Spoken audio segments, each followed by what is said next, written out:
আমাদের বাসায় আলু ভাজিটা এত পছন্দ করে সবাই, সেই জন্য অনেকগুলি করে আলু ভাজি করলে অনেকগুলি করে আলু ভাজি করা লাগে। আর যেদিন আলু ভাজি করা হয় সেদিন শুধু আলু ভাজি, ডাল আর একটা সাথে আর একটা কি তরকারি থাকে। সেই জন্য আলু ভাজিটা কাইটা নিলাম। আলু ভাজিটা কাইটা নিতেছি অনেকগুলি আলু, একদম বৈশা বৈশা মিহিন করে। অত মিহিন আমি করতে পারি না, আমি যতটুকু পারি ওইভাবেই আমি কাটার চেষ্টা করি আলু ভাজিটা। আর আম্মা কাটলে একটু মিহিন করে কাটে, এখন সেও পারে না। আর আমি আস্তে আস্তে ট্রাই করতেছি যে আলু ভাজিটা পেঁয়াজ আমি একদম মিহিন করে কাটতে পারি, কিন্তু আলু ভাজিটা আমি একদম মিহিন করে কাটতে পারি না। তারপর যতটুকুই কাটতে পারি মাশাল্লাহ, শুক্রিয়া, আমি যেইভাবেই কাটতে পারি আলু ভাজিটা আস্তে আস্তে মিহিন হইতেছে। আর আলু ভাজি কাটতে গেলে আগে আমি আলুটা ধরতে পারতাম না গুছাইয়া, সেই জন্য আলু ভাজিটা কাটতে পারতাম না। এখন মাশাল্লাহ আলু ভাজিটা খুব সুন্দর করে আলু ভাজিটা কাটি আমি। এখন আলু ভাজিটা আলুটা কাইটা নিছি, পরে আলুর কাইটা ডাল বসাইতে বসাইতে পরে দিয়ে আম্মা আবার বাজারে গেছে। প্রথম কিন্তু শুয়াছিল নি করেছে যে আলু ভাজি, ডাল আর ভাত রান্না করার সাথে যদি একটা তরকারি হয় হবে, না হইলে হবে না। ওরা আমি যেই কাজ সেই কথা, যেই কথা সেই কাজ করলাম। আমি বেশি করে আলু ভাজি করে নিলাম, কাইটা নিলাম। তারপরে দেখি আমার ডাইল হইতে না হইতে বাজারেতে পুঁই শাক, চিংড়ি মাছ, তারপরে পোয়া মাছ এগুলি নিয়ে আসছে। এখন কি করবে, বাধ্যতামূলক আলু ভাজি রাইখা। তারপর আমি দেখি এত গরম লাগতেছে, গরদের গুছায়া ঝাড়ু টাড়ু দিয়া ভাত মার গাইলা চুলায় ডাল বসায় আলু কাইটা দেখি আমার অনেক গরম লাগতেছে, ঠান্ডা ঠান্ডা কিছু খাইতে মন চাইতেছে। দেখি ফ্রিজের তরমুজ আছে, কাইটা রাখি, আম্মা আসলে একবারেই খাবো। পরে কাটতে কাটতে আম্মা এসে পড়ছে, পরে ওনারও দিলাম, আমিও খাইলাম। তরমুজটা ঠান্ডা, খুবই মজা লাগছে। তো ঠান্ডা ঠান্ডা তরমুজ মাশাল্লাহ খুবই ভালো লাগে। আমি কিন্তু আগে এত তরমুজ পছন্দ করতাম না, এই 2টা বছর ধরে আমার কাছে তরমুজটা অনেক মজা, ভালো লাগে খাইতে। আর তরমুজ কারা পছন্দ না করে বলুন তো। এই যে ডালটা, আমাদের ডালটা কি হয়, গলে না, সেই জন্য আমি শুধু লবণ আর দিয়ে ডালটারে সিদ্ধ করে, অল্প পানি দিয়ে ডালটা সিদ্ধ করে এখন ডালটারে ভালো করে গোটা দিতেছি। ডাল আমাদের ডাল গলেই না, সরকা সরকা হয়ে যায়, আস্তে আস্তে থাকে। এই জন্য ওইখানে আম্মা মাটিতেই বসে রয়েছে, মাটিতে বসে চিংড়ি মাছটা কাটতেছে। আর এখানে আমি এই যে পুঁই শাকটা পলিথিন থেকে বাই করতেছি, বসে বসে পুঁই শাকটা কাটবো। আর এইখানে দেখেন বড় বড় পোয়া মাছ, সুন্দর পোয়া মাছ আনছে, চিংড়ি মাছটাও সুন্দর। মাশাল্লাহ রান্না করছি, প্রতিটা রান্নাই অনেক মজা হয়েছে আজকে। কিন্তু কালকের রান্নাগুলি আমার একদম, কোনোটা হলুদ বেশি হয়েছে, কোনোটা মরিচ বেশি হয়েছে, খালি রিপোর্টই শুনছি কালকে।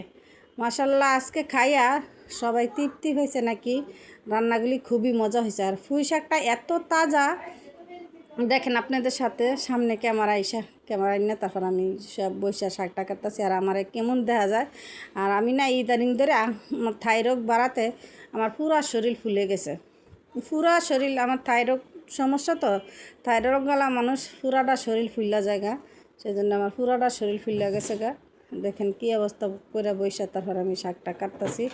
আমার অনেক গরম লাগতেছে, অনেক অনেক গরম লাগতেছে, 2টা ফ্যান ছাড়া। তারপরে বৈশা আম্মাও নিচে বসছে, আমি এই গরমের দিন নিচে বৈশা এই কাজ কাম করি আমরা, সেই জন্য এই নিচে বৈশা এখন এই পুঁই শাকটা কাটা শেষ। কাইটটা ধুইয়া চিংড়ি মাছটা বসাইছি, চিংড়ি মাছটা পেঁয়াজ দিয়ে হালকা একটু ভাজা দিছি। আর এই চিংড়ি মাছের খোসা বাটা আমরা সব সময় এই চিংড়ি মাছে আমি, আম্মা দিত না আগে, খাইতো না, আমি খাই দেখে এখন উনি খাইতে খেতে অভ্যাস হয়ে গেছে। আর চিংড়ি মাছের খোসাটা দিলে আমার কাছে চিংড়ি মাছ হোক, যেই কোনো তরকারি হোক, চিংড়ি মাছ দিয়ে রান্না করলে খুব খুব মজা লাগে। সেই জন্য আমি এইভাবেই রান্নাটা করি। দিয়ে দিলাম অল্প হলুদ দিছি, আর সামান্য একটু মরিচের গুঁড়া দিব, আর কাঁচামরিচ দিব। এই শাকটা একদম সবুজ থাকবে। পুঁই শাকটা অনেকে হলুদ মরিচ বেশি খায় শাকে, বা ইয়াতে বেশি খায়, যেমন আমার শাশুড়ি একদম অল্প মশলা তরকারি উনি পছন্দ করে। ইদারিং ধরে আগে খাইতাম মশলা বেশি, ইদারিং ধরে অল্প মশলা জাতীয় জিনিস আমার খাইতে খাইতে আমারও অভ্যাস হয়ে গেছে। আর বেশি মশলা দিয়ে তরকারি রান্না করলে ওই তরকারিটা আমার কাছে মুখে লাগে, ভালো লাগে না। সেজন্য আমি এখন রান্না করতে করতে অভ্যাস হয়ে গেছে, যে অল্প মশলা দিয়ে দিছি। এই যে এখন দিয়ে দেবো ছোট 2টা আলু, একদম চিকন চিকন করে পাতলা পাতলা করে কাইটা।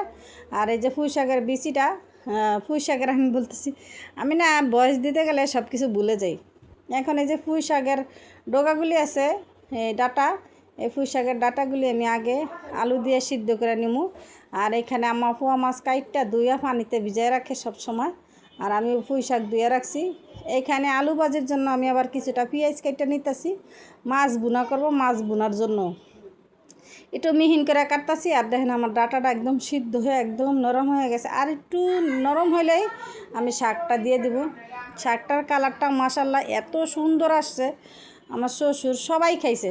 মানে দুপুরবেলায় শাকটাই শেষ হয়ে গেছে, মাছ ভুনাটাও শেষ হয়েছে, কিন্তু রাত্রের জন্য একটু আছে। আর সব কিছুই আমাদের আজকে শেষ খাওয়া। দেখেন কি সুন্দর হয়েছে শাকটা, মাশাআল্লাহ মাশাআল্লাহ খুবই সুন্দর হয়েছে, একদম সবুজ শাকটা, সবুজ হয়েছে। চুলায় ভাত দিছি, রাত্রের জন্য গরম বসাইছি ভাত, সেই জন্য ভাতটা আবার দেখতে গেলাম যে ভাতটা ফুরে গেল কিনা। এই তো পুঁই শাকটা আমার হয়ে গেছে। এখন আমি পোয়া মাছটা ভুনা করে নিব।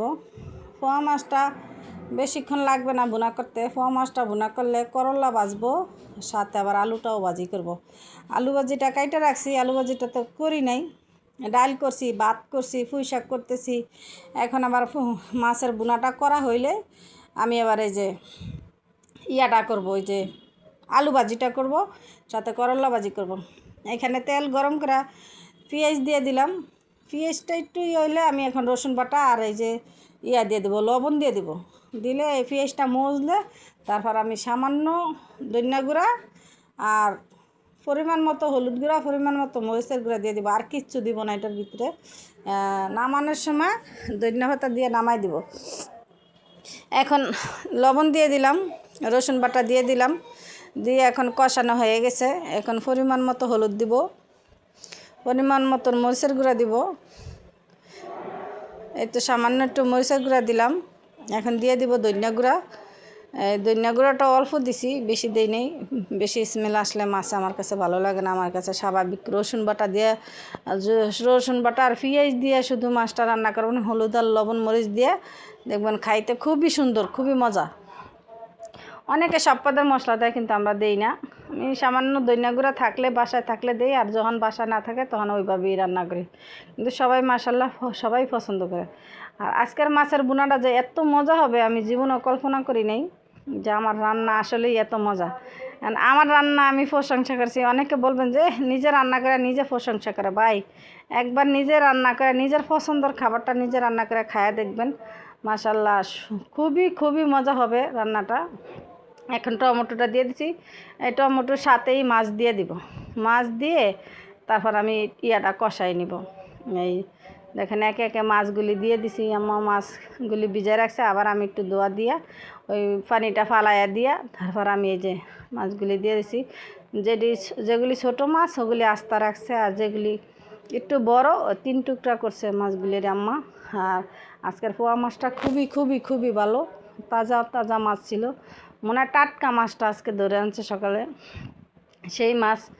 এখন এই আম্মা হঠাৎ গেছে, যায় দেখে যে পোয়া মাছ আছে, পরে পোয়া মাছটা নিয়ে আসছে। তো মাছ আমার কষাইতেছি, দেখেন আস্তে আস্তে। আমি কিন্তু একটা ফোঁটা পানি হেওয়া দিইনি, দেখেন কত পানি উঠতেছে।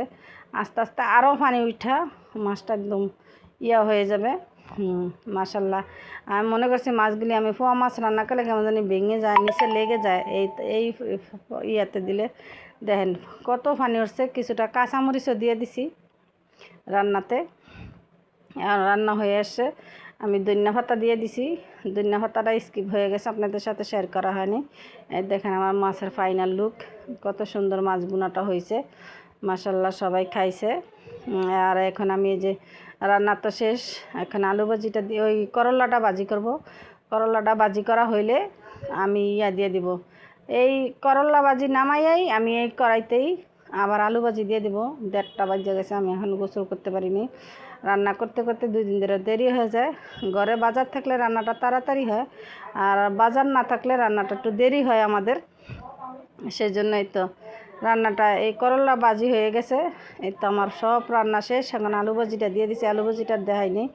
এখানে ভাত রান্না করলাম, পুঁই শাক দিয়ে চিংড়ি মাছ রান্না করলাম, কালকে মুরগির তরকারি, আম দিয়ে ডাল রান্না করলাম, আর সাথে রান্না করলাম পোয়া মাছ ভুনা। আর ওইখানে আছে যে করলা ভাজা, একদম করলা এইভাবে ভাজা করে খাইয়া দেখেন আপনারা, খুবই খুবই মজা হয় করলা ভাজাটা। এই তো রান্না করব না দেখেন আমার কত আইটেম রান্না হয়ে গেছে। এতগুলি রান্না করতে একটা চুলায় মনে হয় অনেক সময় লাগে। কারা কারা জানি না, কারা কারা এইভাবে রান্না করেন। এই তো আলু ভাজিটা হয়ে গেছে, আমার রান্না শেষ। আজকের মতো রান্না এই পর্যন্তই। যে যেখান থেকে দেখেন, দেশ ও দেশের বাহির থেকে আমার ভিডিও যারা দেখেন, যারা দেখেন লাইক দেন না, প্লিজ সবাই লাইক দিবেন আর ভিডিওটা সাবস্ক্রাইব করে আমার ভিডিওটা দেখবেন। সবাই ভালো থাকবেন, সুস্থ থাকবেন, আমাদের জন্য দোয়া করবেন। এখন আলু ভাজিতে আমি দিয়ে দিলাম একটু জিরা ফাঁকি আর ধনিয়া পাতা, এটা দিয়ে দিছি। সবাই ভালো থাকবেন, সুস্থ থাকবেন। আসসালাম।